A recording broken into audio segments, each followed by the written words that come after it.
eSports යනු කුමක්ද? ඉලෙක්ට්‍රොනික sports සේවත් eSports යනු තරගකාරී ලෙස පරිගණක ක්‍රීඩාවලට යොමු වීමයි.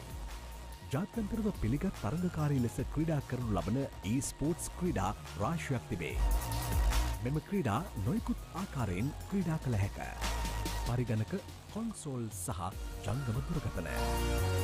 ඉතා ප්‍රසිද්ධ eSports ක්‍රීඩා වන්නේ League of Legends, Dota 2, Counter-Strike Global Offensive, FIFA, Call of Duty, Clash Royale. ඕනෑම පුද්ගලයෙකුට eSport ක්‍රීඩාවන් සඳහා සහභාගී විය හැක. ඉලෙක්ට්‍රොනික් ස්පෝර්ට්ස් යනු ක්‍රීඩාවකි. මේ ක්‍රීඩාවක් ලෙස ජාතික ඔලිම්පික් කමිටුව හා ආසියානු ඔලිම්පික් කවුන්සිලය මගින් හඳුනාගෙන ඇත. ජකාර්තා නුවර පැවති ආසියානු ක්‍රීඩා උළෙල සඳහා eSports එක් කර තිබුණේ. එපමණක් නොව මීළඟ ආසියානු ක්‍රීඩා උළෙල සඳහාද පදක්කම් සහිත ක්‍රීඩාවක් ලෙස eSports ඇතුළත් කර ඇත. ජාතික ඔලිම්පික් කමිටුව විසින් 2024 දී පවත්වන ඔලිම්පික් ක්‍රීඩා උළෙල සඳහාද eSports ඇතුළත් කිරීමට සාකච්ඡා කරමින් පවතී. වෘත්තීය eSports ක්‍රීඩකයන් සඳහා වැටුපක් ගෙවනු ලබන අතර ඔවුන් පුහුණුවීම්වල යෙදමින් රුපියල් බිලියන 4ක් වැනි විශාල ත්‍යාග මුදල් සහිත තරගාවලි සඳහා සහභාගී වේ. ශ්‍රී ලාංකික eSports ක්‍රීඩකයන් තම රට නියෝජනය කරමින් ආසියානු සහ ලෝක eSports ශූරතාව වැනි තරගාවලි සඳහා සහභාගී වී ඇත. ක්‍රිකට් ක්‍රීඩාව සඳහා ජාත්‍යන්තර ක්‍රිකට් කවුන්සිලය මෙන් eSports සඳහා ජාත්‍යන්තර eSports සංගමයද ශ්‍රී ලංකාව තුළ eSports පාලනය කිරීම සඳහා ශ්‍රී ලංකා eSports සංගමයද කටයුතු කරයි. ක්‍රීඩකයන්ට පුහුණුවීම මගින් වෘත්තීය ක්‍රීඩා කණ්ඩායම්වලට හෝ ජාතික ක්‍රීඩා කණ්ඩායම්වලට එකතු වී මෙය වෘත්තියක් ලෙස කරගෙන යාමට අවස්ථාව උදා වී ඇත. 2007 දී ශ්‍රී ලංකාවට gamer.lk විසින් eSports ප්‍රථම වරට හඳුන්වා දෙනු ලැබීය. eSports ක්‍රීඩා කිරීම සඳහා හොඳම අන්තර්ජාල සම්බන්ධතාවය කුමක්ද? ශ්‍රී ලංකාවේ අංක 1 අධිවේගී බ්‍රෝඩ්බෑන්ඩ් ජාලය සතු ශ්‍රී ලංකා ටෙලිකොම් සමාගම විසින් හඳුන්වා දී ඇති SLT බ්‍රෝඩ්බෑන්ඩ් සම්බන්ධතාවය තුළින් eSports සඳහා අත්‍යවශ්‍ය අවම ලේටන්සි අගයක් සහිත ඔබ සඳහාම වෙන් වූ විශ්වාසදායී අන්තර්ජාල සබලතාවයක් සපයනු ලබයි. ඔබට ගැලපෙන විවිධ පැකේජ් රාශියක් සමගින් තත්පරයට මෙගාබිට් 100ට වඩා වැඩි වූ අධිවේගයක් සහ eSports සඳහාම ගැලපෙන පරිදි සකස් කරන ලද දත්ත හුවමාරු මාර්ග පද්ධතියක් සහිත ශ්‍රී ලංකා ටෙලිකොම් ආයතනය eSports සඳහා හොඳම තෝරා ගැනීම වේ. වැඩි විස්තර සඳහා www.slt.lk වෙත පිවිසෙන්න. eSports සඳහා යොමු විය හැක්කේ කෙසේද? ප්‍රථම පියවර. විවිධ වූ eSports ක්‍රීඩා අතරින් ඔබ කැමති ක්‍රීඩාවක් තෝරා ගැනීම. දැනට ශ්‍රී ලංකාව තුළ පිළිගත් ක්‍රීඩා 11ක් ඇති අතර සෑම වසරකම මේ සඳහා අලුතින් ක්‍රීඩා එකතු වේ. මෙම ක්‍රීඩා පිළිබඳ වැඩි විස්තර සඳහා eSports.lk ranked-titles වෙත පිවිසෙන්න. දෙවන පියවර. පුහුණුවීම. අන්තර්ජාලයට පිවිස අනෙකුත් ක්‍රීඩකයන්ට එරෙහිව ක්‍රීඩා කිරීමට යොමු වන්න. වෙනත් කණ්ඩායම් සමග ක්‍රීඩා කරමින් විවිධ වූ ක්‍රමෝපායන් පුහුණු වීමට යොමු වන්න. එපමණක් නොව තමාට ආවේනික වූ ක්‍රීඩා කුසලතා වර්ධනය කර ගැනීමටද යොමු වන්න. තුන්වන පියවර. ශ්‍රී ලංකාව තුළ පවතින තරගාවලි සඳහා සහභාගී වන්න. තරගාවලි තොරතුරු සඳහා www.gamer.lk වෙත පිවිසෙන්න. හතරවන පියවර. යාළුවන් සමග අලුත් ක්‍රීඩා කණ්ඩායමක් ආරම්භ කරන්න. නැතහොත් දැනට ශ්‍රී ලංකාව තුළ පවතින ක්‍රීඩා කණ්ඩායමක් සමග එකතු වන්න. දැනට ශ්‍රී ලංකාව තුළ විවිධ වූ දක්ෂකම් සහ හැකියාවලින් පිරි ප්‍රධාන ක්‍රීඩා කණ්ඩායම් 9ක් ඇති අතර මෙම කණ්ඩායම් පිළිබඳ වැඩි විස්තර සඳහා esports.lk/clans වෙත පිවිසෙන්න. පස්වන පියවර. නිරන්තරයෙන් ක්‍රීඩා කරමින් තම හැකියාවන් වර්ධනය කරගන්න. ඔබ SLT eSports තරඟාවලිය වැනි තරඟාවලියක් ජයග්‍රහණය කළහොත් ඔබට ශ්‍රී ලංකාව තුළ පිළිගත් eSports ක්‍රීඩකයෙකු බවට පත්විය හැක. SLT eSports තරඟාවලිය සඳහා සහභාගී වී විනෝද වන්න. SLT eSports තරඟාවලිය eSports වෙත පිවිසීම සඳහා ඇති හොඳම තරඟාවලියයි. ඔබ කැමති ක්‍රීඩාවක් සඳහා ඇතුළත් වී ඔබගේ eSports ගමන් මඟ ආරම්භ කරන්න. අනාගතයේ ක්‍රීඩාව හෙවත් eSports හි ප්‍රවීණ ක්‍රීඩකයෙකු වීමේ ප්‍රථම පියවර මෙයයි. ඔබව SLT eSports තරඟාවලිය සඳහා සාදරයෙන් පිළිගනිමු.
Front වටේ එක එක මේක නියම eSport hit එක හැප්පිලා බලමු කවුරුද champion SLT eSport champion බාධක කතරම් ආවත් එකින් එක ජය ගන්නවා නියතයි challenge එක මොලෙන් aim සරසේ game එක කාටත් නොදෙවනි SLT name එක ප්‍රතිවාදීන් සමගත් කරද කර මනස පුබුදු කර එකට තරඟ කර දස්කම් දැන් රැව්දේ රටවටේ SLT eSports හදවතේ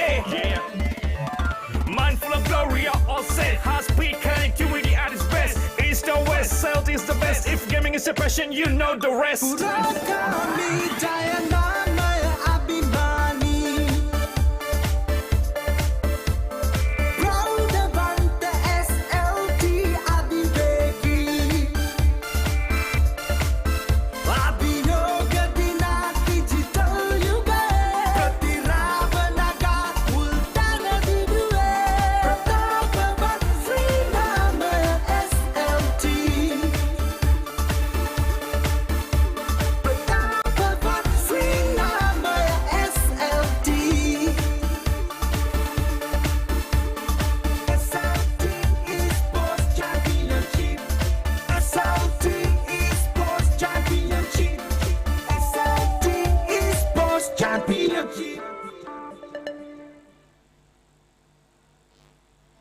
Good morning, ladies and gentlemen, and welcome to day number 2 of SLT eSports Championship 2018, and of course boasting of the largest prize pool ever in Sri Lanka, over 1 million rupees in prize money. So it has been an amazing day one. We are just about to begin day number 2, and we have a door-to-door match ready up on stage, and I will be having the 2 captains joining me. If I can have the 2 captains of both teams. So we have Team Intoxicated from Techwell Gaming and Team Infinity Gaming from Noble Alliance. So first of all, I'm going to have a small chat with the captain from Team Intoxicated.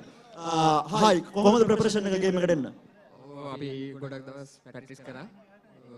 අපි last time play කරා මේ. Last time මොකද උනේ ඔයගොල්ලෝ ඇවිල්ලා කොතර දුරට ආවද tournament එකේ? Last time අපි second round වෙනකන් ආවා. මේ පාර ඊට වඩා හොඳ තරගයක් දෙන්න බලාපොරොත්තු වෙනවා. third round විතර at least third round වෙනකන් යන්න. අනිවාර්යෙන්. අනිවාර්යෙන්. ඔයගොල්ලෝගේ team එකේ කවුද කියන්නේ හොඳම player ඉන්න?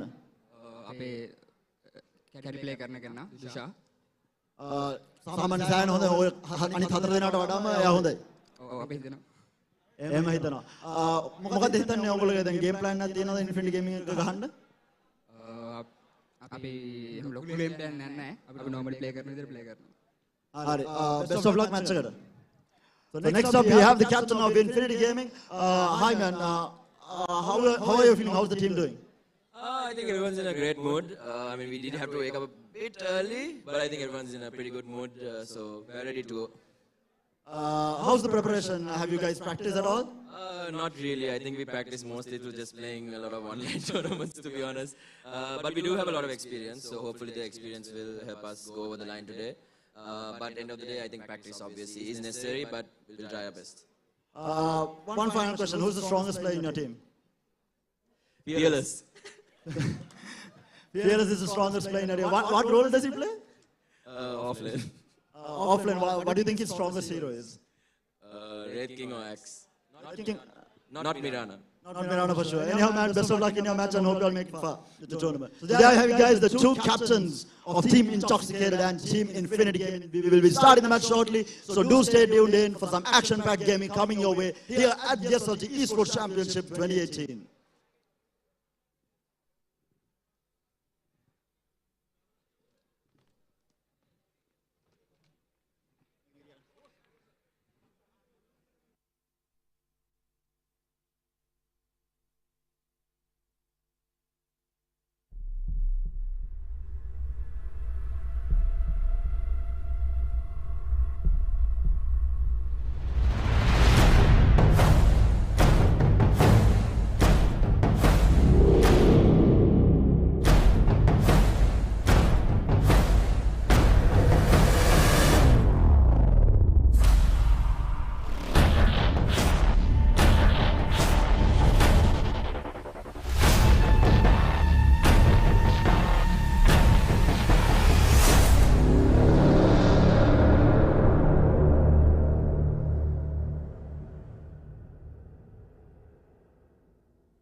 Hello and welcome to the first game of the day at SLT eSports Championship 2018. I am your host, Nightblade, and with us today is going to be Infinity Gaming and Team Intoxicate from Noom Alliance and TM respectively. And the match is just about to begin. They're choosing their sides and picks here, so it's going to be up pretty soon here, and I'm going to start the game.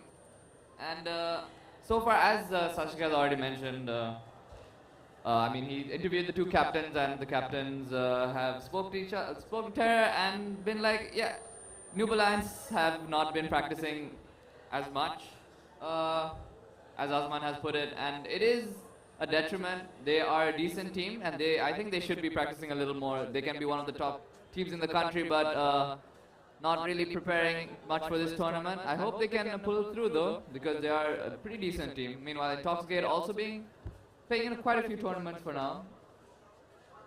And I mean, they haven't been performing amazingly, but I hope maybe they've been practicing a lot and they can maybe take down Infinity Gaming here, we'll see. And right away we can see bans coming out from Infinity Gaming are Viper and Bristleback. Not the most common bans you'll see, especially in this patch, but I think it's common picks in Sri Lanka so far. Just having the hero Bristleback and Viper are very strong laners, according to the Sri Lankan community for most of the teams, and they just opt to not give them the heroes they're comfortable with. And Intoxicate immediately banning Invoker, which is one of Azman's yeah, he plays the hero pretty well. He hasn't played it recently in any of the tournaments, but I think he still knows how to play that hero pretty well, and it's a decent ban to do against Infinity. And we see a Timbersaw being banned out. Huh. That's something you don't really see. You don't really see Timbersaw being banned out or picked. And I don't think Fearless is known for playing his Timbersaw either, even though he is the best player in that team. He can probably play any hero, but this Timbersaw is another hero he usually plays. And we see Lich being banned out. That's actually one of the stronger picks in this meta.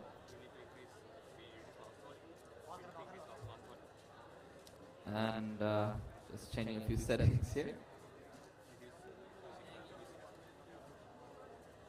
Yeah, and we're going to be back right now. And we see Lich being banned. As I was mentioning before, Lich being a pretty decent hero in this meta. It's has a lot of burst potential. It's good against heroes like TB, and it has decent team fight potential with that ult being a lot of magic damage. And we see an Ogre Magi first pick by Infinity Gaming. This hero has been so popular in the professional scene so far.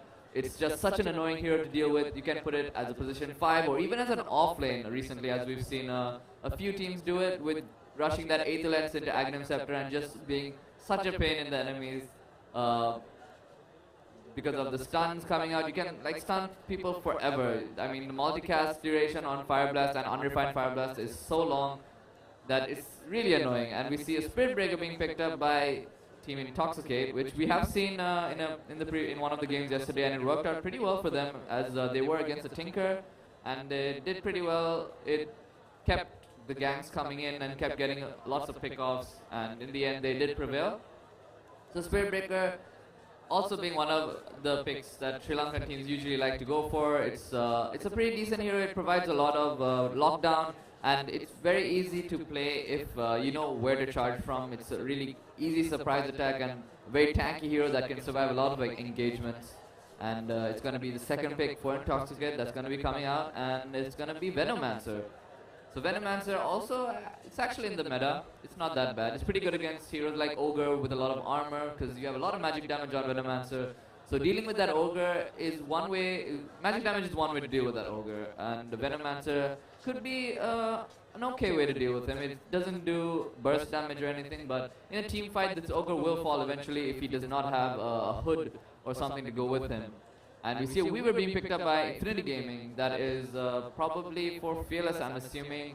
And he does play this hero quite a lot in a few of the games he's played in the tournament. And Weaver just in general is a very strong hero. And it just wins your lane, off lane so hard. If it is in the off lane, it just wins the lane so hard. And even in the safe lane, there's so much survivability that you can usually survive the safe lane and come out on top later in the game. We see Dark Willow being banned out by Infinity Gaming. Dark Willow not really in the meta at the moment, but it does pair well with the Spirit Breaker and stuff, having a lot of burst. The thing Intoxicate is missing out right now is some burst damage, and Dark Willow can provide that with her second skill and her ultimate as well. So just opting to remove a little bit of magic damage and a little bit of lockdown from the Intoxicate roster here. And we see Tinker being banned out by Intoxicate. Tinker not really a hero that Infinity Gaming picks up, because we usually have, I mean, Infinity Gaming usually has, you know, other heroes they'd like to play. They like playing more tempo control mids, which try to control the mid game rather than having a farming mid, which could help out in the late game. And we see Tiny being banned out by Infinity Gaming, not wanting that burst damage again coming for Intoxicate here. So no Tiny for Intoxicate, and Tiny is actually a super good hero, especially right now for the side of Intoxicate, where they do need a little bit, they need an offlaner and they need a little bit of damage right now, since the Venom and the Spirit Breaker don't provide too much other than the Venomancer ulti. A Drow Ranger being banned out by Intoxicate, yeah, it's pretty good. I mean, the Bloodlust and Weaver and Drow will actually destroy towers if let it be. So, I mean, this Ogre could be offlane, but since they picked up the Weaver, I think they've just decided to make this Ogre into a position 5, most probably. They're not going to keep these two as cores, so banning the Drow Ranger is not bad here. It could have been a quick Drow Ranger game with a Visage and a Drow, if they did manage to pick it up, but not an option anymore for Infinity. So right now, Intoxicate needs some lockdown, lacking a little bit of stuns here. They only have the Spirit Breaker charge and his ulti. They have the slow from Venomancer, but they kind of need a little bit more there. They get the Vengeful Spirit. That's a good block pick coming out from Intoxicate. Yeah, it's a good block pick coming out from Intoxicate, because Venge Weaver combo is actually pretty sick with a lot of damage coming out into that off lane. It could do a lot of damage onto the safe lane. Heroes with just a stun and a few right clicks with the minus armor coming out from Venge, and also the increased damage from her third skill. So the Weaver Venge combo not able to be able to be picked up by Infinity Gaming, and we see Winter Wyvern being picked up by Infinity. So it's going to be actually a position 5 Wyvern and a position 4 Ogre. And this position 4 Ogre, I don't think it can provide too much with farm, to be honest. Not too sure if this support combo is the best, but it could provide, it could be useful. Maybe the Ogre could get an Aether Lens and help quite a bit, but so far I think the support duo coming from Infinity Gaming is more of an early game. I mean, Winter Wyvern is pretty good late game. It's decent against Vengeful Spirit, but in terms of laning, the Ogre has a good lane, but the Winter Wyvern, if he doesn't have a strong core with him, it's not going to be able to, you know, control the lane as best as they want to, I think. So one more pick coming out from Intoxicate here. They only have a minute left, using a lot of their reserve time, trying to get the best pick right now, since they can basically see the heroes that they're going to be dealing with right now. They don't see the core, obviously, from Infinity Gaming, but a core, I mean, they can kind of adjust a little bit, just because they know the supports are going to be the ones doing most of the harass. The safe lane carry isn't going to really be doing much, so they can pick according to the lanes right now and try to win the lanes based on the matchup given to them by Infinity Gaming right now. So 40 seconds left, and they really do want to pick something soon, because they might need some time for their last pick as well. So we'll see very soon if they're going to get oh, and they finally decide to pick, and it's going to be Monkey King. So Monkey King is a pretty decent pick right now. I mean, it's not the best against Weaver, and even Ogre, since he can control him, but as soon as Monkey King gets his Wukong's command out, Weaver's not going to be doing too much damage to him because of all the armor. And the armor is going to be a little bit of a problem for the Weaver. I think this Monkey King can do a lot of damage if he does get a really good ult off. Wyvern is there to stop the Winter Wyvern ulti. I mean, sorry, the Wyvern is there to stop the Monkey King ulti for quite a while and maybe last it out.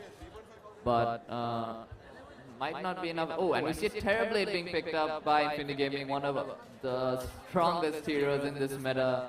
It's just so good, since even if you lose, he's not the best laner, so you usually lose the lane, but the really strong point about Terrorblade is that he can farm really well.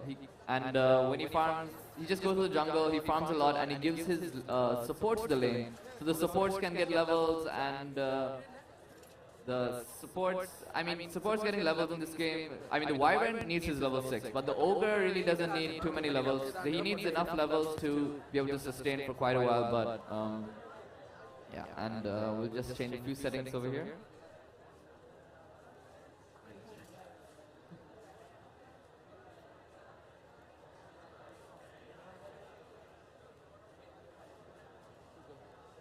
Right, and we're back into the draft here, and we see, yeah, as we're talking about the Terrorblade being super strong in this meta, and something you really need to deal with in the early game, or, you know, invade his jungle, make sure he doesn't get to farm that jungle, make sure there are wards up, make sure the ganks are constantly happening, and especially with this Vengeful Spirit and Monkey King, maybe with the Shadowblade Spirit Breaker as well, could be really important to make sure that this Terrorblade's farm is stopped. And we see Strong Spirit being banned out by Intoxicate here, and we have to change a few more settings.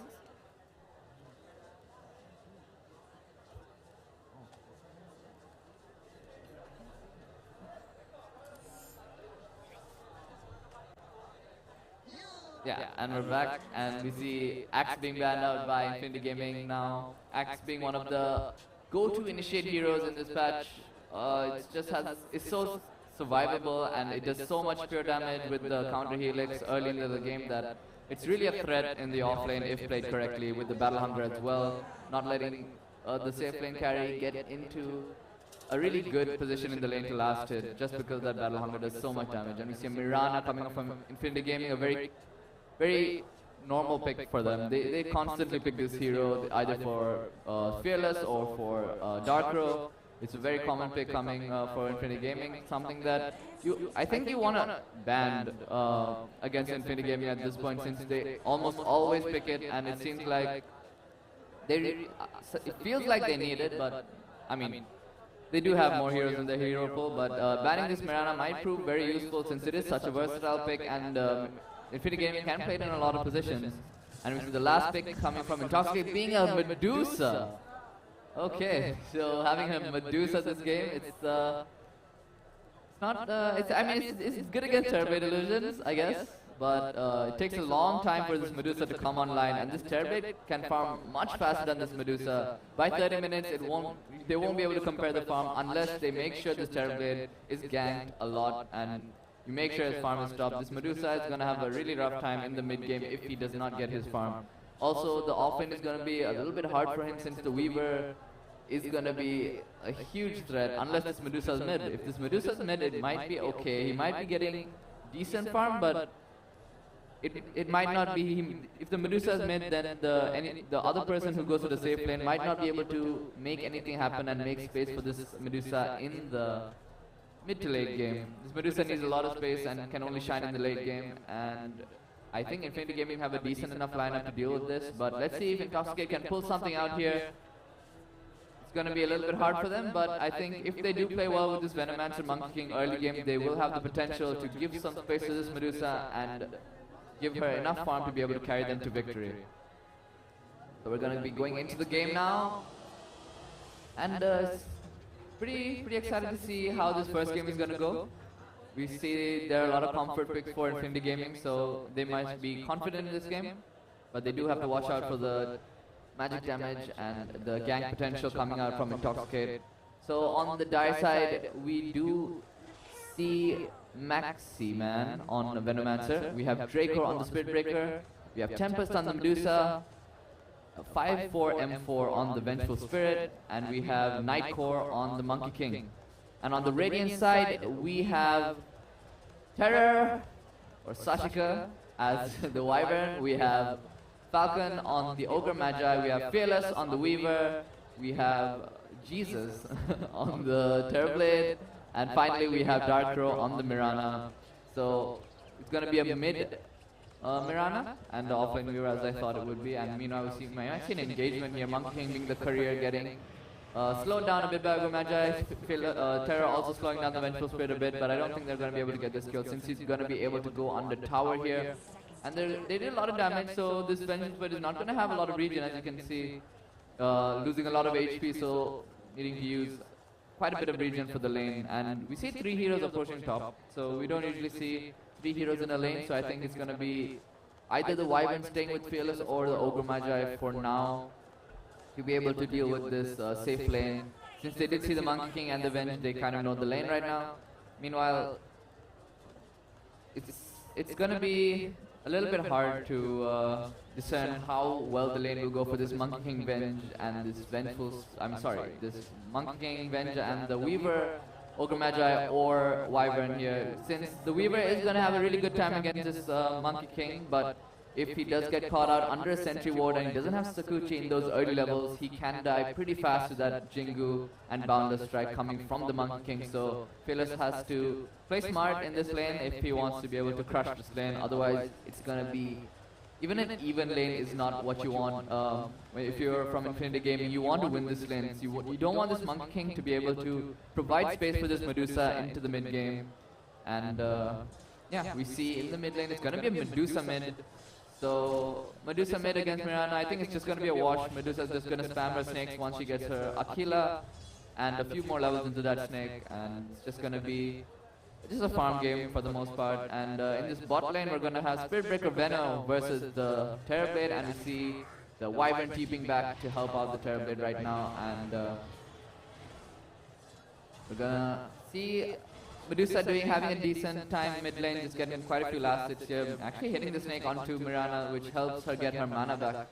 But we can see this Medusa does not have mana shield up, and she takes a lot of damage from this Mirana. Even though she does have a lot of armor, her HP pool is pretty small, and Mirana actually does quite a bit of damage in the first few levels, and Osman taking another hit of that Mystic Snake, taking a lot of damage, actually dropping to a quarter of his HP right now. Meanwhile, in the top lane, we see Fearless, doing a lot of damage, actually controlling the lane pretty well here. He does have the lane pushing towards him, which is not a good sign for the Monkey King, since he does want to farm closer to his tower so he doesn't get gone on by the Ogre Magi and the Weaver, because they do have really good chase potential with the Ignite and the Weaver being super fast after Sakuchi. So the Monkey King and the Venge do have to be a little bit careful in how they control the wave here. Meanwhile, the Medusa, actually, I think he missed his snake once or twice, so he's low on mana now, and he does have two tangles with him, so he's probably going to look to do that, dropping really low to the right clicks of Osman, but Osman, he's just opting to farm a little bit right now, not planning to do too much. We might see a go here, but you see the mana shield coming out immediately from the Medusa to stop any advances coming from the Mirana in that mid lane. And in the top lane, we see Ogre coming from behind here. They might try to go on this Weaver. We were doing a lot of damage on the Monkey King here. Monkey King being slowed by the Ignite. They might be able to do a bit more damage, but no. They just leave the Monkey King and decide to farm instead. Fearless keeping the lane pretty well here. Keeping the lane in the place where he wants to be, and the Monkey King is not able to farm too much here. And on the bot lane, we see a Gale being missed onto the Terrorblade, and the Venomancer taking a lot of damage here from the Reflection and the Splinter Bass coming from Winter Wyvern, both of them dropping really low, and I think for Intoxicate, this offlane should be a lane they're winning. This Venomancer does a lot of damage in the early levels, and they can chase down this Terrorblade. Terrorblade does have a lot of armor, and they don't do too much damage without Poison Sting, so maybe they're waiting for a few more levels here before they're able to apply the pressure onto the Terrorblade. Terrorblade is able to get a decent amount of farm. I didn't expect him to get this much farm right now. He should be shut down a little bit more, but he is playing decently well. He used meta, so they couldn't really do too much for the first two waves, since meta makes you attack so much harder. See a Gale being used, hit onto Terrorblade, but level 1 Gale doesn't really do much right now. They're pretty low as well, so this Terrorblade is just going to keep farming here. Meanwhile, at this mid lane, Medusa, just farming for now. Taking quite a lot of damage, actually switching off mana shield there. Not too sure if that was intentional or not, but losing a lot of HP there, dropping to a quarter. And we see Ogre Magi being gone onto by the Monkey and the Venge. Stun coming out from the Venge onto the Ogre. A few hits coming from the Monkey onto the Ogre as well. Ogre is trying to run away. Ogre, he does seem a little bit faster. We see Boundless Strike coming onto the Ogre as well, but another stun coming from the Venge. They're committing a lot onto this Ogre. Spirit Breaker charge finally comes in and bashes him once, but is it going to be enough here? Fearless doing a lot of damage to Spirit Breaker, and first blood is going to be taken by Fearless here. Abusing the fact that they could not take down this tanky Ogre with so much armor and so much HP. 2 stuns, a charge from Spirit Breaker, a boundless strike, but without the Jingle stack, so he didn't do as much damage as he wanted to. But this Ogre survives in the end and baits them into giving first blood to Fearless. So Fearless, even he had a good lane and he's having an even better lane after getting the first blood, getting that bounty gold for the first blood, and he's going to be having a really good time for the most part here. So I expect this, Monkey King using Boundless Strike, not really getting anything with that, just trying to get some CS with that Boundless Strike. He's not able to approach the lane since the Weavers, Geminate, and the Ogres just, tankiness and Ignites are just pushing him out of the lane. Monkey King is suffering quite a bit, not having as many last hits as he wants. Meanwhile, the runes are going to go to 3-1 on this, favoring Infinity Gaming right now. And meanwhile, see a solo kill coming from the Medusa onto the Mirana, something I would have not expected in this game. I really didn't think that any kills would happen in this lane, but I think Azman did overextend a little bit and did die. So pretty unfortunate. It's a really good sign for the side of Intoxicate. Getting a solo kill onto the Mirana in the mid lane, this Medusa is going to be pretty happy with that. She really does need some farm, and this is going to propel her into a much better earlier farm Medusa. Meanwhile, we see Azman jumping in, using Starfall onto Medusa, but Medusa with the mana shield is super tanky, so Medusa is not going to go down there. Just going to waddle away with a tiny bit of HP. And Fearless, kind of owning this lane to himself. Monkey King not really able to do anything here. He might get a few hits onto the Weaver, might get his Jingle stack, but Weaver just too fast, so he is able to get away. Waits for the stacks to go off and goes back to farming right now. And in the bot lane, we see Terrorblade just happily, casually farming. I mean, even if these lanes don't go as well as they can for Infinity Gaming, this Terrorblade being a threat in this late game is going to be so hard for Intoxicate to deal with if this Medusa does not have a lot of farm. I mean, she needs so many defensive items before she can start to do damage, so Terrorblade just needs to be careful not to get caught by the Stone Gaze, and I think he should be fine this game.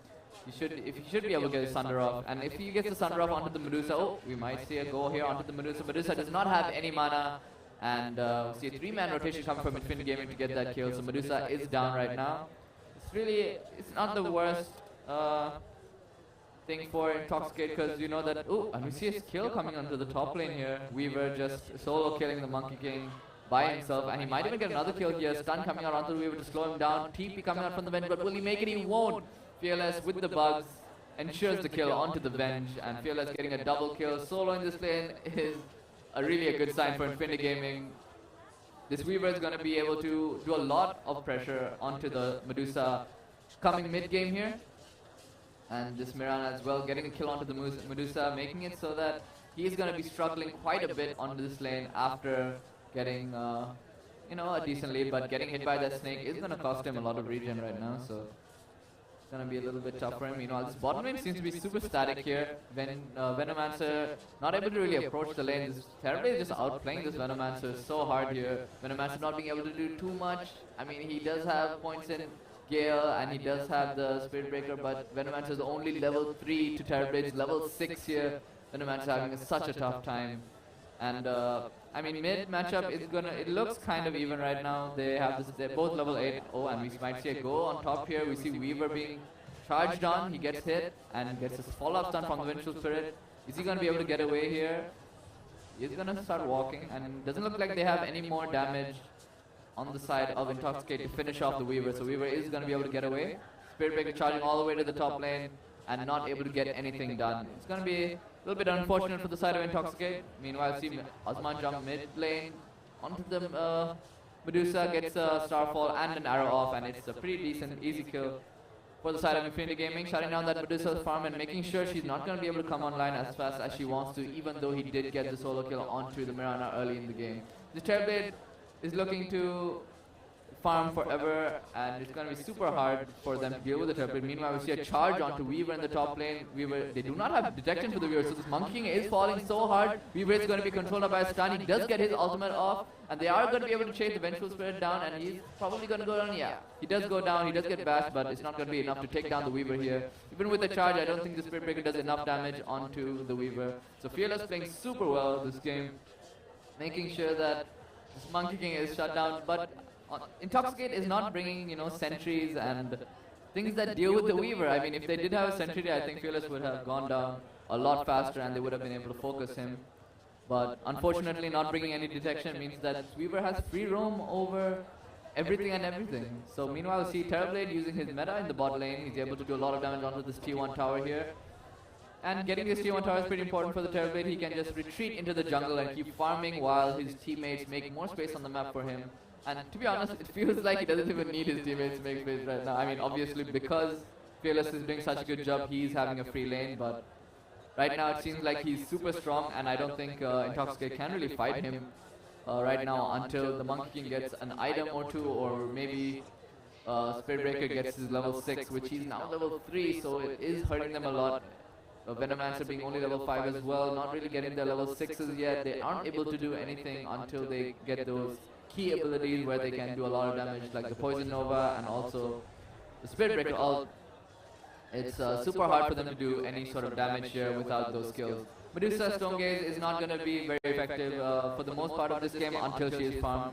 And Monkey King ult is the other ult you really want, but as a Weaver and anyone with Bloodlust, they can usually walk out of the Monkey King ult pretty easily unless the Monkey King does have an Echo Saber. And having an Echo Saber on Monkey King is super crucial, especially in this game where you really need that slow onto multiple enemies to be able to secure the fight. Meanwhile, see a stun coming out onto the Ogre, followed up by a charge from the Spirit Breaker. Spirit Breaker taking so much damage from the Weaver, and unfortunately the Spirit Breaker does go down almost immediately after the engagement, and I don't think that was the best go coming out. Oh, we see Winter's Curse coming out onto the bench here.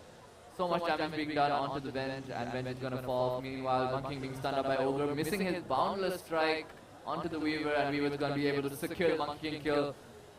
Terror being able to freeze up the Weaver under the tower, so he's gonna be able to survive for quite a lot while the Ogre falling out, but with the stun onto the Spirit Breaker as well. Just not letting anyone follow up from the dire side, and the Radiant is gonna be able to get away. A lot of TPs coming to the top lane just to secure this farm, I think. But this Venomancer TPing to the lane didn't really do much. He does have his 6, but he's run out of mana, so he can't really do much in this lane until he does get some mana. Monkey King only having the Aquila onto his name, and it's not enough to be able to take any fights right now. They need to concentrate on farming and being able to, you know, fight them later in the game. They have to hold this out for a little bit longer. This Medusa is actually having like a much better time than this Monkey King, so I might be up to this Medusa to be able to take fights, but I don't really think she can. Meanwhile, charge onto this Ogre from the top lane. They're stacking their stuns onto the right team, and a multicast coming from the Ogre ensures the kill onto Spirit Breaker, and the Weaver takes down the Avenge as well. Meanwhile, the Monkey King gonna use his ulti, but it's not gonna be enough. Monkey King does fall. Venomancer did use his ult, so it is gonna take down onto the Weaver, but it's not gonna be enough as well. No lethal damage, since the Poison Nova does not do lethal damage. This Weaver is gonna be fine. And I thought they would be able to do something with their Poison Nova from the Venomancer, but unfortunately, they weren't able to follow it up with anything. So the Venomancer Poison Nova is going to be a whiff Animus. And meanwhile, this Medusa is going to be just poked on by Mirana here. Medusa getting a raindrop, and the Kila Phase Boots having decent farm for being in the mid lane for 13 minutes. But this Monkey King just does not have any items right now. He is struggling so much, as well as this Venomancer. I don't know if they're going to be able to hold this Terrorblade that's going to come in with the Dragonlance very soon, since he has been farming the entire time, not coming to any of the fights. He is going to be super farmed, as we can see in the net worth, the top 3 net worths coming from the Radiant team here. Fearless split pushing with the Bloodlust, and you know, just the Geminate attack coming from the Weaver and taking down towers so easily. We see a Diffusal coming from this Weaver as his first item, which is super good against Medusa, as well as, you know, the heroes in the Radiant side. They don't really have any escape mechanism other than the Spirit Breaker being able to charge away. So this Diffusal Blade is going to be super important into ensuring kills on this Weaver. And we see a go onto this Vengeful Spirit. Vengeful Spirit being out of position here, and Fearless godlike streak coming, snatching up that Vengeful Spirit kill and going onto this Venomancer. But I don't think this Venomancer is going to be able to get out. We see a stun coming from the Ogre to cancel his TP, and the Weaver is able to secure the kill onto that Venomancer. So we see this Monkey King trying to farm up here, going to the bottom lane where he knows the other people are not. He knows the Trailblazer is in the jungle, so he's just going to be trying to farm, trying to get one item up, trying to at least get his treads up before the next fight. He really needs the treads at least to be able to do something in fights, and we see the T2 tower of the Dire team falling to the Radiant. And Fearless is having a wonderful game. He is doing so much damage in these fights. He's on a godlike streak, has a diffusal blade up. It's pretty insane how well he's playing right now. I mean, it is also due to the fact that the Dire team is not positioning the best. They are committing a lot of stuns in succession without carefully planning them out. So this Weaver is able to survive even without I'm so sorry, I lost my train of thought. Meanwhile, we see them looking for the Monkey King here. I think they saw him jump into the trees, and sadly with Terra was not able to find out the Monkey King. And Monkey King is going to be able to get away here. And we see Terrorblade meanwhile pushing the mid lane with Metamorphosis. I don't think they can contest this, even with the Poison Nova. This Terrorblade, right now he used to not have a big HP pool, but after this Dragonlance and Treads and Wand and Aquila, he has 1,100 HP, and he is not going to go down easily, especially with the Sunder. So they are going to be able to take the T2, and Winter's Curse coming onto the Medusa here. Medusa losing a lot of mana here because of the damage coming out. We see a huge Splinter Blast coming, hitting 3 people. And a Monkey King ult actually hitting quite a few people here. It actually gets the Winter Wyvern in the middle. We see a Sunder coming out onto the Monkey King, able to secure the Monkey King kill, and the Terrorblade is going to survive. So it's going to be a team wipe coming out from the side of Infinity Gaming. The Dire team is struggling quite a bit here. Fearless almost going down in that engagement, but in the end, he is able to get out. All of them pretty low due to the Poison Nova and the Monkey King ult, but they are going to be fine here. Looking to take the T3 tower at 16 minutes into the game. Is going to be a super fast game by the looks of it. I don't think the Dire team is going to be able to contest this Rax here. They might be able to just get it for free. And yeah, we see a Gale coming out onto the Ogre Magi, but it's not going to be enough. We see a charge coming from the Spirit Break onto the Weaver, but an immediate arrow follow-up, and it's going to stop the advances of the Dire team. Weaver still being inside the pit, inside the base here, trying to get killed, but he's going to get caught to the Medusa ult and falls. Very, very normal Fearless thing to go kill himself while his team is ahead on the enemy high ground, knowing that he's ahead and the highest net worth in his team. So it's not uncommon for Fearless to do that. So even though he was the best player in the team, as the captain of his team did mention, he does have some of the worst decisions in the late game. But it's okay. He's going to respawn in 15 seconds and everything's going to be all right. And we see Terrorblade, just an unstoppable force coming from the Radiant team.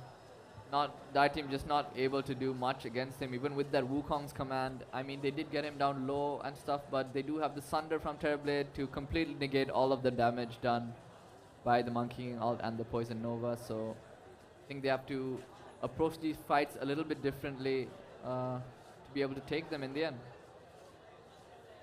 And I mean, this Medusa has been farming. She's actually the most farm person on the Dire team, but it's not enough. I mean, the Medusa does not do enough damage.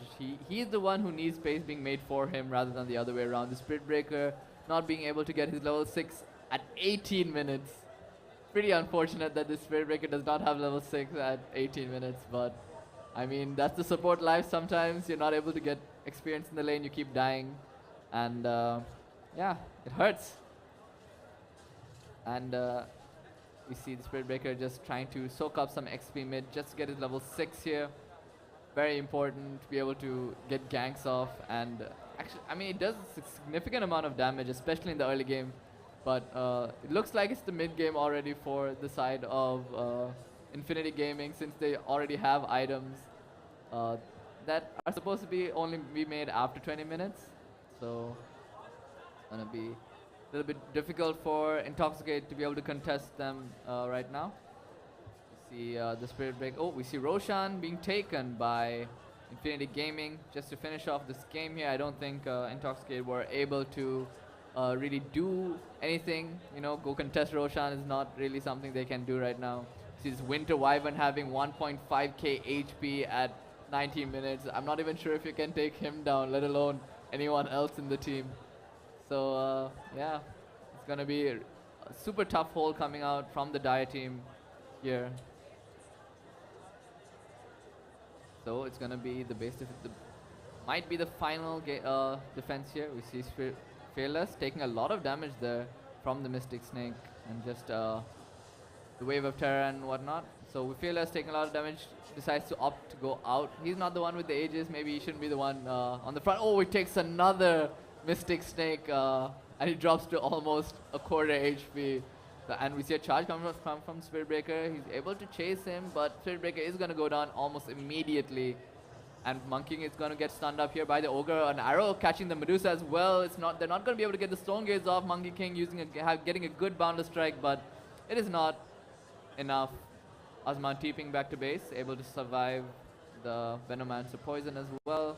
And they still haven't got the Meteor Axe, but since a lot of heroes on the Dire team are down, they might be able to look for the Meteor Axe, even though this Spirit Breaker is going to be able to charge onto the Terrorblade, but everybody is there from Infinity Gaming, so I'm not too sure what the Spirit Breaker's plan was.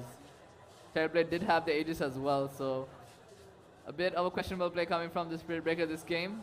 He needs to really understand that he cannot really charge into 5 heroes and expect to survive. It's not possible. Even though he is kind of tanky, he's not tanky enough, especially after all these items. We see a Stone Gaze coming out onto Infinity Gaming here, but they're all going to walk back and they're not going to be affected by it. And Meteor Axe still has been able to fall. We were going in, getting the kill onto the Monkey King there. Monkey King going down, and Medusa just bought back and she's going to fall as well. We see decent amount of damage being done onto the cores of Infinity, but they don't have enough damage to take down any of the Infinity heroes, and they are going to kill them all again, and the GG is going to be called out by Intoxicate, and it's going to be Infinity Gaming victory here, coming out for the first game of the SLT eSports 2018 Day 2. So a lot of games are going to be coming soon, guys, so please stay tuned.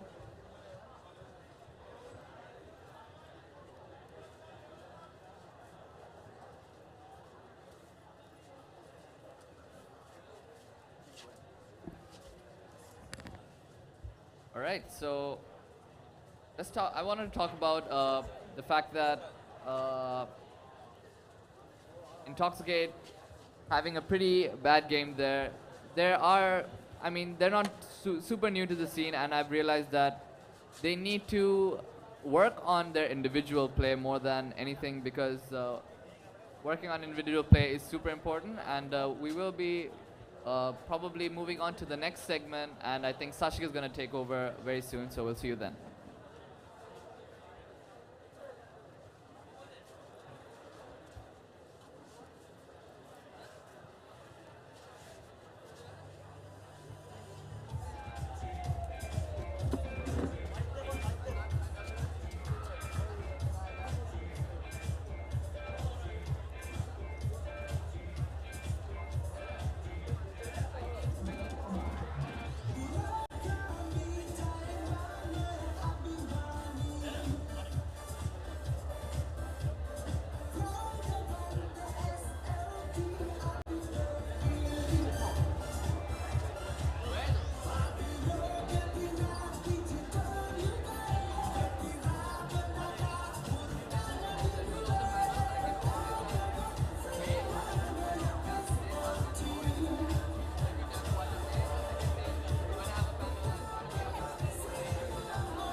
Hi, good afternoon, ladies and gentlemen. You all are joining us live for the SLT eSports Championship 2018, and I'm just about to interview the clan lord from Tech. Mate ke Indian Tech Mafia ke clan leader. Wagi namai in-game name ka kya nuba?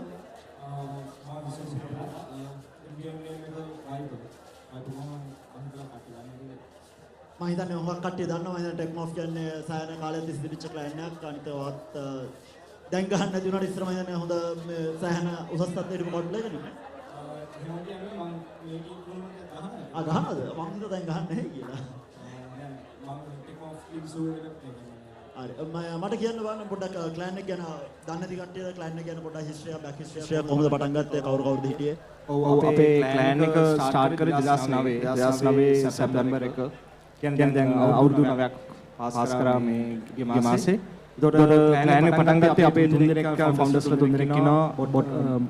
ෆොසන්සන් board බොටි කිව්වම දන්නවා I president I fallen. තුන්දෙනා තමයි clan එක start කරේ. ඒකට start එකේ කොහොමද 10 දෙනෙක් විතර ඉන්න ඇත්තේ මම කියන්නේ මාස් ස්ටාර්ට් එකේම හිටියේ නෑ. මම ජොයින් වුණේ ක්ලෑන් එක ස්ටාර්ට් කරලා මාස 6කට පස්සේ.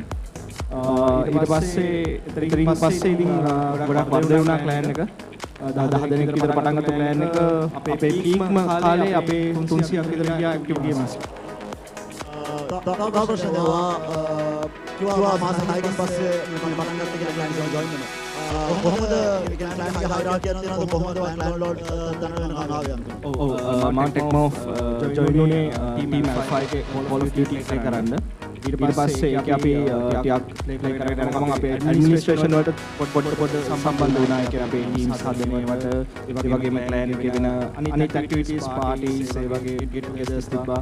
ලෑන් ටූර්නමන්ට්ස් ඒ වලට අපි ගොඩක් පාටිසිපේට් කරා. අපි ඇඩ්මිනිස්ට්‍රේෂන් වලට සපෝට් කරා. ඒක කරද්දි තමයි මේ ඒ කියන්නේ මම හිතන්නේ අපේ ෆවුන්ඩර්ස්ලට රෙකග්නයිස් කරගත්තා මට පුළුවන් ඇති කියලා හිතන්නේ නැති. ඊට පස්සේ තමයි ඒ කට්ටියකින් පස්සේ මම ටේක් ඕවර් කරේ. වාගේට ක්ලෑන් වල මොනවද කරේ කියන්නේ දැන් වාගේවා දැන් අවුරුදු 9කට ඉස්සෙල්ලා පටන් ගත්තා. කොයි කාලේ විදිහද ක්ලෑන් එක ඇඩ්මිනිස්ට්‍රේටිව් පැත්තේ කියන්නේ ගත්තා. කියන්නේ 2010 ඉඳන් මම ජොයින් වුණේ. 2010 ජොයින් වෙලා 2010 SLT ප්ලේ කරා. ඒක අපි ඉන්නේ නැහැ. ඊට පස්සේ 2011 මම ටෙක් මොෆ් ටීම් අවුට්ලෝස් එකේ Call of Duty ටීම් එක ෆෝම් කරලා අපි ඒක පටන් ගත්තා. ඒකේ 2011 SLT 2012 SLT ඒ වගේම 2011 ඉඳන් 2013 වෙනකම් Call of Duty tournaments 13ක් එක දිගට දින්නා. 2013 SLCG semi final එකේ තමයි පෙරදුනේ. එකකම් එක දිගටම ස්ට්‍රීක් එකක් තිබ්බා විනිං ස්ට්‍රීක් එකක්. ඒ වගේම කියන්නේ ඒක මම මේ අචීව් කරපු දේවල් කියන්නේ Call of මේ Outlaws team එකේ. ඒ වගේම ඒ කාලේ තව අපේ එක්ක හිටියා TM Death Sentence. එතකොට Team Extinct CS 1.6 එතකොට 2011 අපි ට්‍රිපල් චැම්ප්ස් වුණා. කියන්නේ Call of Duty Dota 2 නෙමෙයි තිබ්බේ Dota 1 guys CS 1.6 2011 ඉඳන් 2012 වෙනකන් එක දිගටම අපි ඉන්න ඒ තිබ්බ ටූර්නමන්ට්ස් ඔක්කොම ක්ලෑන් එකේ ඇඩ්මින් කම ගත්ත කවුරුද මම 2010 මුල හරියම තමයි මට ඇඩ්මිනිස්ට්‍රේෂන් රෝල් එක ආවේ. කියන්නේ ෆවුන්ඩර් මෙම්බර්ස්ලා වගේ අංගයන් දැකලා දෙනවා සෑන් කෙටි කාලයකින්. ඔව් අනිවාර්යෙන් කියන්නේ අවුරුද්දක් විතර ගියාම මම හිතන්නේ ඒකට රෙකග්නයිස් කරන්න නැති. අනික මම විතරක් නෙවෙයි මාත් එක්ක තව සෙට් එකක් මේ කියන්නේ තව ප්ලේයර්ස්ලා ගොඩක් හිටියා. කියන්නේ අපේ ක්ලෑන් එකේ මෙහෙම මේ සුප්‍රීම් ලීඩර් කියලා කෙනෙක් නෑ අදටම. කියන්නේ මම ස්ට්‍රක්චර් ගැන කියනවා නම් ෆවුන්ඩර්ස් ඊට පස්සේ ඇඩ්මිනිස්ට්‍රේටර්ස් ඊට පස්සේ සීනියර් ජූනියර් ප්ලේයර්ස් ඒ කියන්නේ වින් ලීඩර්ස් එහෙම බෙදුනේ. දැන් නම් ස්ට්‍රක්චර් වෙනස් මම කියන්න තව ඉස්සරහට මේ ඉතින් ඒ විදිහම තමයි වුනේ. කියන්නේ මාත් එක්ක ෆ්ලේම් නියෝ බොන්ඩ් තව ගොඩාක් ප්ලේයර්ස්ලා ඉන්නවා. මට ඒ කියන්නේ මම මතක් මේ කියන්නේ අපි කොහොමද 10 දෙනෙක් විතර ටීම් එකක් හිටිය ඇඩ්මිනිස්ට්‍රේෂන් වලට ඒ කාලේ ඉඳන්ම. ඊට පස්සේ දැන් මම ළඟදී අපි අලුතෙන් කන්ස්ටිටියුෂන් එක 2000 දැන් මේ ඇනිවර්සරි එක අල්ලලා අපි ඒක මේ ඉනිෂියල් කරන්න පටන් ගත්තා. ඒකේ අතරම පොඩි වෙනස්කම් ටිකක් වුණා. කියන්නේ ෆවුන්ඩර්ස්ලා කොහොමද කියන්නේ රිටයර්ඩ් දැන් කියන්නේ ගේමින් වලට අතරම ගොඩක් සම්බන්ධ වෙන අඩුයි. ඊට පස්සේ අපේ හිටියා රිටයර්ඩ් ඇඩ්මිනිස්ට්‍රේටර්ස්ලා කියන්නේ ක්ලෑන් එකේ කියන්නේ කොහොමද ඉතින් අවුරුදු 25 26 වෙලා තව රෙස්පොන්සිබිලිටිස් එකක් කටියට ගේමින් වලට පොඩ්ඩක් ඈතෙන් දෙන්න ඒක වෙද්දී ඉතින් රිටයර්ඩ් ඇඩ්මින්ස්ලා ඉන්නවා. ඒ කට්ටියව අපේ පෝස්ට් එකක් වෙනම මේවා කර ජෙනරල්ස් කියලා. එතකොට ෆවුන්ඩර්ස් ජෙනරල්ස් කියන්නේ retired administrators. ඊට පස්සේ clan administrators. දැන් අපේ current clan administrators ලා ඉන්නවා 6 දෙනෙක් 7 දෙනෙක් විතර ඉන්නවා. ඒ කට්ටියත් එක එක ගේම්ස් වලට බෙදලා තියෙනවා. හැමෝම ටීම් එකක් විතර වැඩ කරන්නේ. ඊට පස්සෙන් අනිත් සීනියර් ජූනියර් ප්ලේයර්ස් ලා ඉන්නවා. දැන් තව ප්‍රශ්න. ඔයගොල්ලෝ දැන් අවුරුදු 9ක් තිස්සේ කම්පීට් කරනවා. මම අවුරුදු 9 ඒ දවස්වල ඉඳන් ඔයගොල්ලෝ තිබිච්ච හොඳම කම්පිටිෂන් එකක් දුන්න ක්ලයන්ට් එකක් හෝ ටීම් එකක් මොකද? කියන්නේ මුලින්ම අපිට ෆිනික්ස් ගේම් තමයි. ෆිනික්ස් ගේමින් එක අපි රයිවල් එකක් තියෙනවා මම හිතන්නේ ගොඩක් කට්ටිය දන්නේ නැති මේ ඒක ඒ කාලේ පටන් ගත්තම ඒ කියන්නේ අපි ගොඩක් ඩොමිනේට් කරපු කාලේ ඒ කියන්නේ ලංකාවේ පළවෙනි බෙස්ට් ක්ලෑන් අවෝඩ් එක හම්බුනේ අපිට. ඒ වගේම SLT eSports championship එකේ 2014 තිබ්බා most popular clan award එකක්. ඒකත් හම්බුනේ ටෙක්මෝෆ් එකට.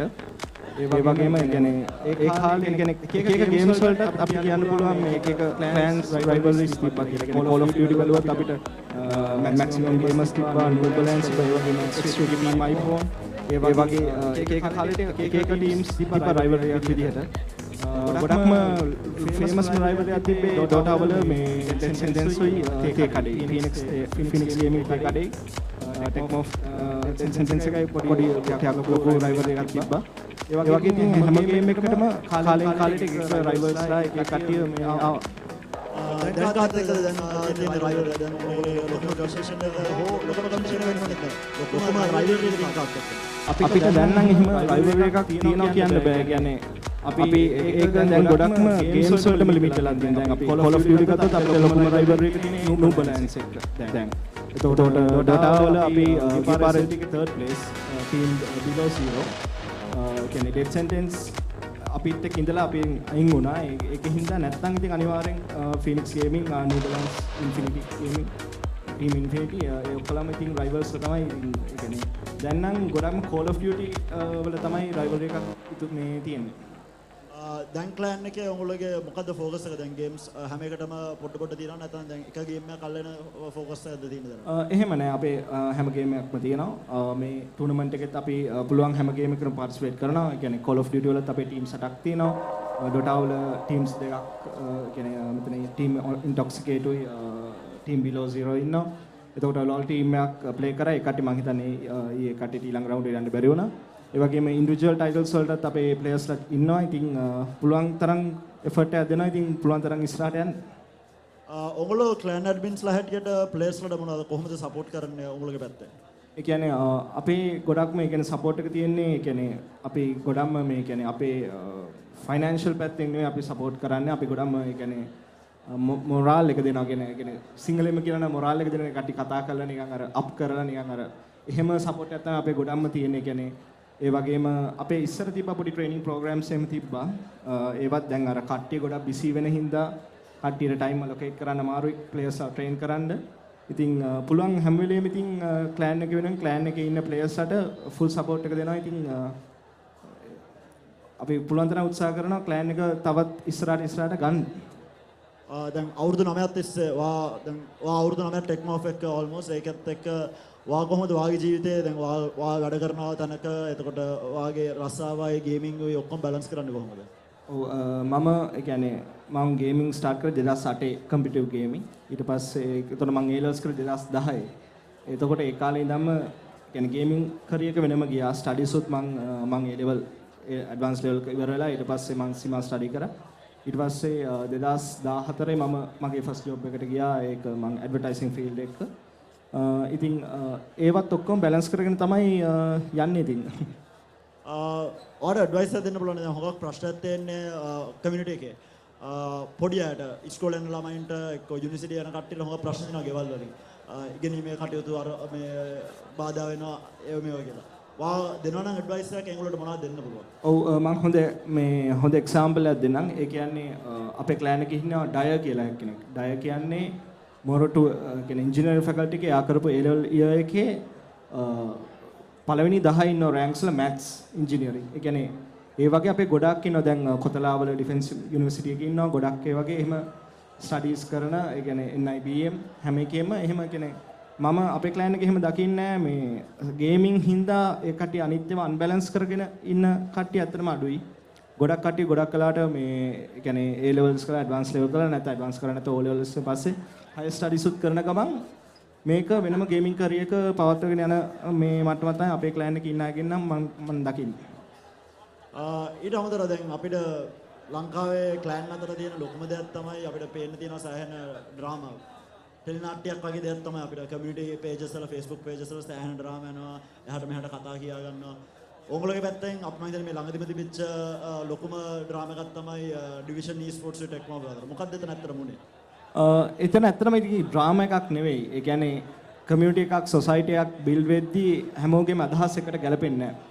එතකොට මෙතනදී උනේ අපේ කියන්නේ ඩිවිෂන් eSports ඒ කියන්නේ කට්ටිය වෙනම ක්ලෑන් එකක් හදාගත්තට ඒ වුණාට අපිත් කිසිම එහෙම තරහක් එහෙම මේ කියන්නේ වලියක් නැහැ අතර.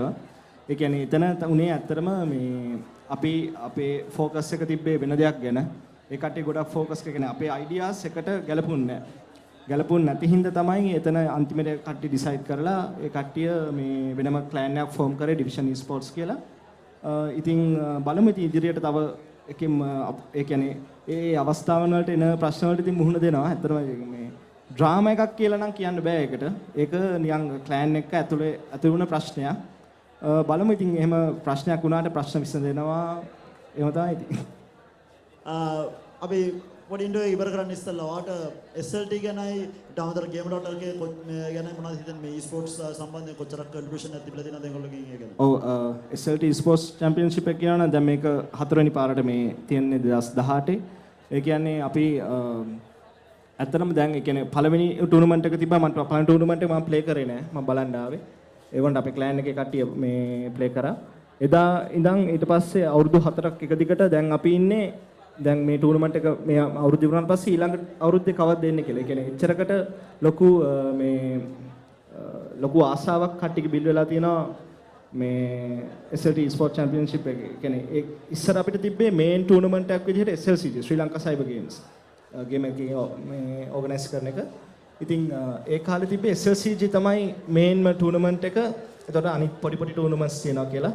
දැන් SLCG වගේම අපිට තව ටූර්නමන්ට් එකක් තියෙනවා SLT eSports championship. ඉතින් අපි මාරාසයි මේ වගේ ටූර්නමන්ට්ස් තියනවාට ඇත්තටම ගේමර්ස්ලා විදිහට අපිට ඒ කියන්නේ අපිට ඉන්ටර්නැෂනල් එක්ස්පීරියන්ස් එකක් ගන්න පුළුවන් මෙතන මේ ඇවිල්ලා ගේම්ස් වල මේ ප්ලේ කරලා. ඉතින් බොහොම සතුටුයි. ඒ වගේම ගේම් එකෙන් කියන්න ඕනේ ඉස්සර 2008 ඉඳන්ම ලංකාවේ ගේමින් යම් කිසි තැනක තියනවාද ඒක තියෙන ගේම් එකේ හින්දා. ඉතින් අපි ක්ලෑන් එකක් විදිහට අපි හැම වෙලෙම ගේම් එකකට සපෝට් කරා. ඒකේ වගේම අපි පුළුවන් හැම ටූර්නමන්ට් එකකටම ටේක් පාර්ට් කරනවා. ඉතින් ගේම් එකේ රවීන් මලින්ද විකුම් මේ ඔක්කොලාටම තෑන්ක් කරන්නත් ඕනේ.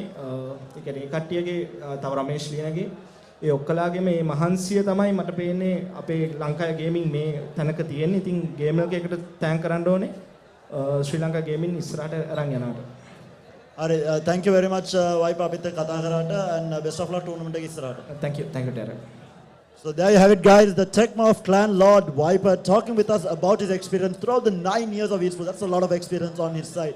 So his input, I hope it would have helped you all as well for people who have studies as well as gaming to balance as well. I hope this input was important to you. We'll be having more discussions with a lot of prominent players and prominent eSports athletes in the country throughout the entire day. So do stay tuned in. We'll be having another match on stage shortly. So do stay tuned in for some action-packed gaming here at the SLT eSports Championship 2018.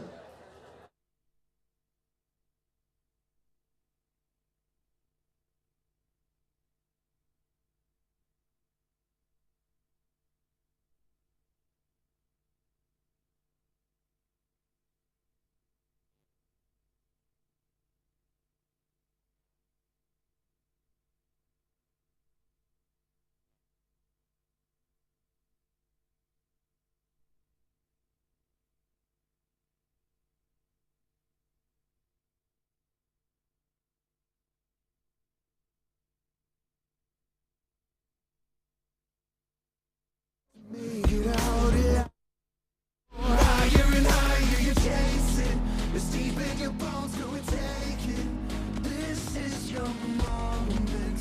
Now is your time. So prove yourself and rise, rise. Make them remember you.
Hi again, guys. You are joining us on day number 2 of SLT eSports Championship 2018. I'm just going to take a look around what is happening inside the venue here. So right now we are at the merchandising stall here. We see a lot of people gathered around buying items. So they do have caps, they have wristbands, they have badges. So if you want to head on over and buy one, you will be recognized as an eSports player as soon as you wear an eSports cap from SLT. Like if you're wearing SLT eSports Championship cap or a badge or wristband, they would know that you're an eSports athlete. So head on over here and check out what they have as merchandise. They have a bit of stickers as well, and we see a lot of sales happening. A lot of people are gathered here just buying from here. I hope they don't run out of items to sell, but right now they do seem to be having a huge crowd here just buying items from the SLT merchandise. They started it this year. The first sale was yesterday from the chief guest itself, and they have been having a steady growth of sales here at the SLT merchandise stall here. So we do see a lot of people engaged in buying the SLT eSports merchandise to be recognized as eSports athletes inside the country. And moving on, we have the router stall here from SLT. They are giving a special discount on the routers as well as upgrade for the Mega Line connection to a fiber optic connection if you are already a existing Mega Line user, and they're 50% off on their connections as well as a 100 GB bonus for Mega Line users if I'm not mistaken.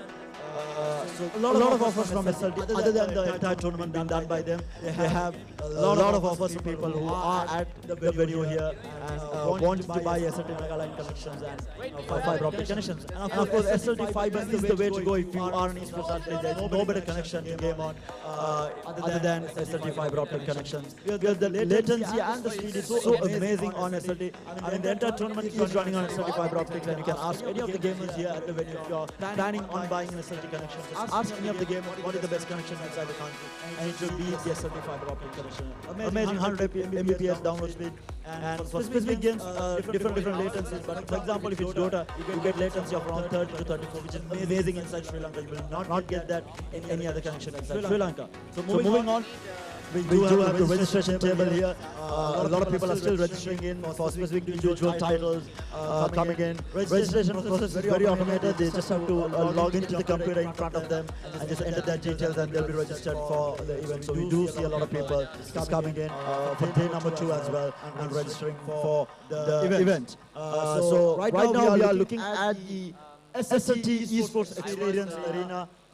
This is where a lot of people can come and check out what gaming is and what it is all about. So they are basically playing different types of games. They have Fortnite being played. I'm not entirely sure what that game is, but they seem to be very engaged. We see a lot of new players coming in, a lot of younger people who do not have any idea of what eSports is all about, just standing around and what all the games are. And next to it, we do also have the FIFA matches happening, and we have referees around the area as well, just monitoring what is happening, making sure that everything runs smoothly, that the rules of the game is followed as well.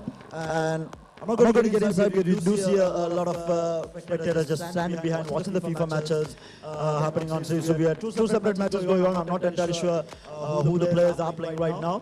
But we did have a lot of players coming in for FIFA. It's a title that has been growing steadily over the years. We have 100 plus participants easily for FIFA each and every year. And the competition itself has grown so much that there have been FIFA players who have represented Sri Lanka at an international stage and gone up against the best of the best across the world, come to like quarterfinals, semi-finals at that level. So we have had eSports athletes able to compete at the international stage and make themselves a name that Sri Lanka is here to compete, that Sri Lanka does have the challenge to compete at an international stage. And next to it we have Injustice being played as well.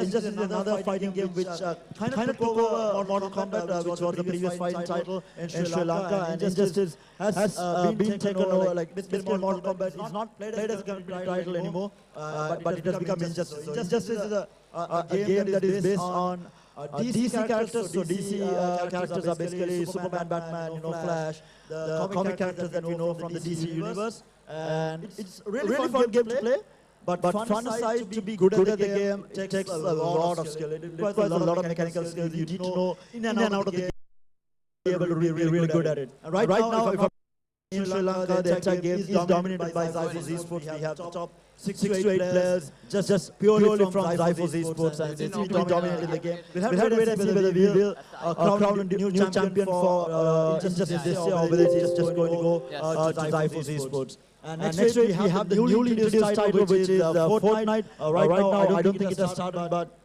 Fortnite, we had, for the first time introduction of Fortnite, we had over 100 participants, and yesterday we had matches going on till 9 o'clock in the night, and that was amazing to see. I mean, we introduced it for the first time here at the eSports Championship. It's a 1-versus-1 basis Fortnite game, and we had basically amazing number of registrations, almost on par with games like FIFA, which is amazing to see for a title that is coming on. So it just goes to show how much esports as a whole has grown in the country, and how many people are into it, are keeping track with what is happening in the country. And Gamer.lk definitely has been doing so much of work. The updates from them have been amazing, and just joining with SLT here to bring an event of this scale, basically on an international scale. And mind you, Sri Lanka is the only country that houses multiple titles in one event. So we have, I think, altogether 9 titles. I think actually 12 titles here at SLT Esports Championship, if I'm not mistaken. And all this is possible due to the work done by SLT and Gamer.lk, and hats off to them for doing all this work. And right now, on my left side, we have racing simulation. So this is project card that is being played on basically the full steering wheel, the pedal shift, the shifter as well, and the accelerator, the brake, the whole work, the racing chair. And it's very realistic. I played a bit of it yesterday as well. You really do get that racing feeling when you do drive on manual. You do have that you need to be good at driving. You cannot be bad at driving and expect to be good at the game. So you need to actually know how to drive to be able to be good at the racing simulation here. If you don't know how to drive, like I tried driving on manual, I basically not do that great. But automatic is still, okay, you can drive, but on manual it's really hard to drive. So you need to be good at driving to be able to drive on this game. So I think we do have another match set up on stage. It's going to be a Call of Duty match, if I'm not mistaken. And we'll be going into it shortly, so do stay tuned in to SLT Esports Championship day number 2. And the 4th consecutive year, and they are, of course, the largest prize pool in Sri Lanka, boasting over 1 million rupees in prize money across all titles. So it's a huge amount of money on offer from SLT. Again, a huge shout out to them for making SLT Esports Championship happen day in and day out. For the last 4 years they have been doing it, so it's amazing to see them coming out and supporting esports in the country. So do stay tuned in for some action-packed gaming here at SLT Esports Championship.